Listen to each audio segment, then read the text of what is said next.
দুইটা বিষয় আজকে নির্বাচন করেছি যেটা আপনাদের সাথে একটু শেয়ার করা দরকার। সেনাপ্রধান জেনারেল ওয়াকারুজ্জামান তিনি আর্মির ভিতরে খুব চমৎকার একটি কাজ করেছেন, খুবই চমৎকার কাজ করেছেন, যেটা তার প্রশংসা না করলেই নয়। এবং এই কাজটি ইসলামের জন্য বিশেষ করে খুবই গুরুত্বপূর্ণ। সেই বিষয়টি একটু আলোচনা করব। তার আগে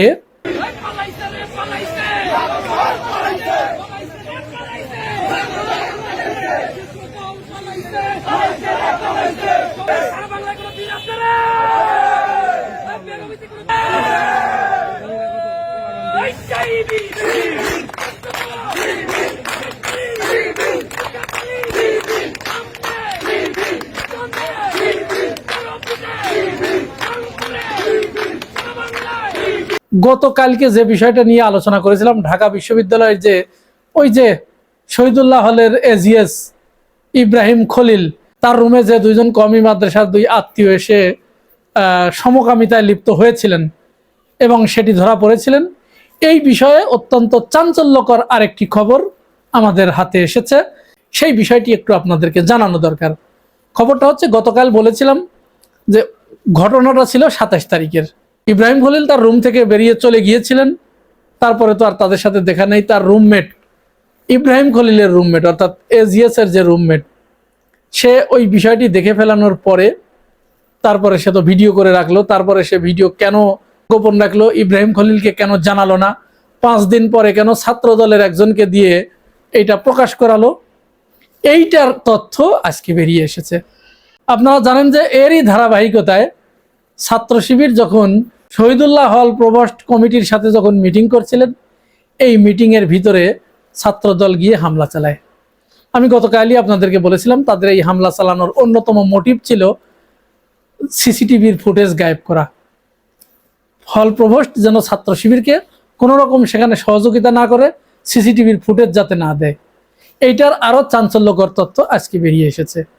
ঘটনা হচ্ছে, হল সংসদের পক্ষ থেকে প্রভোস্টকে ফোন দেওয়া হয়েছিল যে আপনি আমাদেরকে সময় না দিয়ে ছাত্রদলকে কেন সময় দিলেন, ছাত্রদলের সাথে আপনি মিটিং করলেন, অথচ আমি সারাদিন আপনাকে খুঁজে পাচ্ছি না স্যার, কেন?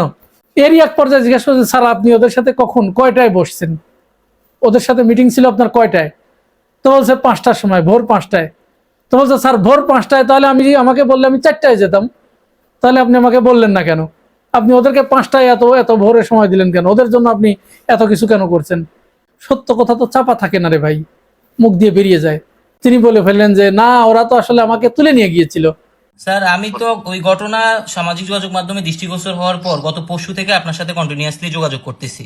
গত পরশু রাতেও স্যার আপনার সাথে আমার কথা হয়েছে কিনা যে স্যার দ্রুত একটা তদন্ত কমিটি গঠন করে এটার একটা তদন্ত করে দোষীদের শাস্তি ব্যবস্থা নেওয়ার জন্য আপনাকে স্যার আমি বলছিলাম কিনা গত পরশু রাতেও। গতকাল সারাদিন আমি আপনার অপেক্ষায় ছিলাম স্যার, আপনি বলছেন অফিসে এসে কল দিবেন, আপনি কল দেন নাই স্যার। এখন ছাত্র দলের সাথে বসে আপনি মিটিং করতেছেন স্যার, আপনার কি ছাত্র সংসদের সাথে মিটিং এর থেকে ছাত্র দলের সাথে মিটিং করাটা কি গুরুত্বপূর্ণ কিনা স্যার? না না, গুরুত্বপূর্ণ। তুমি ওই যে ভুলটা বুঝলা। এখানে আমি আসছিল ভোর 5টার সময়, বুঝতে পারছো কথাটা? সেই ভোর 5টার সময় তো তোমার সাথে আমার কথা হয় নাই, তারপরে তো আমি আসি নাই। আর আপনার সাথে গতকাল স্যার ছাত্রদল কয়টায় বসছে আমি তো জানি না, আমি ভিডিও দেখছি স্যার। একদম ভোরবেলায়। আচ্ছা, ওরা ওই টাইমটা কিভাবে জানে যে আপনি আসছেন অফিসে? না না, আসে নাই তো, তারা তো আমাকে বাসা থেকে ধরে নিয়ে গেছে। তারা ধরে নিয়ে গেছে, তার মানে মূল কাহিনীটা হচ্ছে, হল প্রভোস্টকে চাপ দিয়ে যে কোনোভাবে ওই সিসিটিভি অর্থাৎ ওই মাদ্রাসার ছাত্র দুইটা যে ওখানে আসছে, কবে আসছে, কেন আসছে, কতটুকু সময় তারা ছিল, কখন বেরিয়ে গেছে, ওই সময় ইব্রাহিম খলিল ছিল কিনা, ইব্রাহিম খলিল কখন বেরিয়ে গেছে, এই সমস্ত প্রমাণ তো ওখানে ছিল। এইটা যাতে জনসম্মুখে আনতে না পারে, ছাত্র শিবির যেন এইটা প্রমাণ করতে না পারে, আর এই সুযোগে তাদের হাতে যে মিডিয়া আছে, যে মিডিয়া কন্ট্রোল তাদের হাতে আছে, এই মিডিয়া কন্ট্রোলের মাধ্যমে তারা যেন এটা একেবারে ছড়িয়ে দিতে পারে যে ছাত্র শিবির মানেই সমকামী।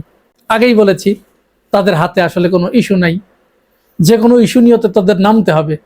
তারা একের পর এক নাসিরউদ্দিন পাটোয়ারির উপরে বিভিন্ন জায়গায় হামলা করেছে। এর ভিতরে আবার নাসিরউদ্দিন পাটোয়ারির উপরে তো হামলা করেছেই, নিজেদের দলীয় লোককে পর্যন্ত পিটিয়েছে এই ঢাকাতেই। তাহলে এই যে এতগুলো অপকর্ম ঢাকা দেবে কি করে? এটা তো ঢাকার দরকার। আবার এর ভিতরে ঘটনা যেটি ঘটেছে, সারা দেশে তো আপনারা জানেন গ্যাস এবং বিদ্যুতের হাহাকার অবস্থা। ঢাকার বাসাবাড়িতে পানি নেই, চুলোয় গ্যাস নাই, চুলো জ্বলছে না, রান্না খাওয়া বন্ধ। মানুষ রাস্তায় নেমে এসেছে এবং রাস্তায় নেমে এসে সেখানে কি স্লোগান দিচ্ছে আপনারা একটু এই স্লোগানটা একটু শুনুন।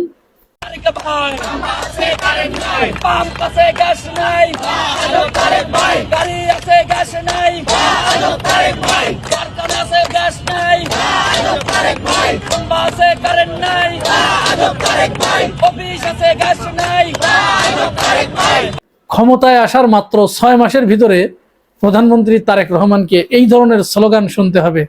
বিশ্বাস করেন, আমরা এটা কখনোই চাই নাই। এই স্লোগানগুলো শুনলে আমরা খুবই আঘাতপ্রাপ্ত হই, আন্তরিকভাবেই আমরা আঘাতপ্রাপ্ত হই।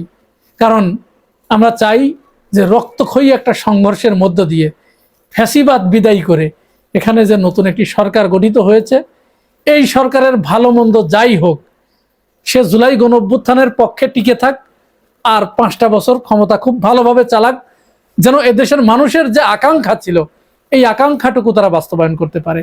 দ্রব্যমূল্যের যে লাগামহীন ঊর্ধ্বগতি হয়েছিল শেখ হাসিনার আমলে, এইটা যেন একটু চেপে ধরতে পারে। গ্যাস বিদ্যুৎ তারা বলেছিল যে 2 বছরের ভিতরে এর দাম বাড়াবে না, কিন্তু এখানে তারা এসেই এই ওয়াদা খেলাপ করেছে। গ্যাস বিদ্যুতের দাম বাড়িয়েছে মাত্র 2 মাসের ব্যবধানে।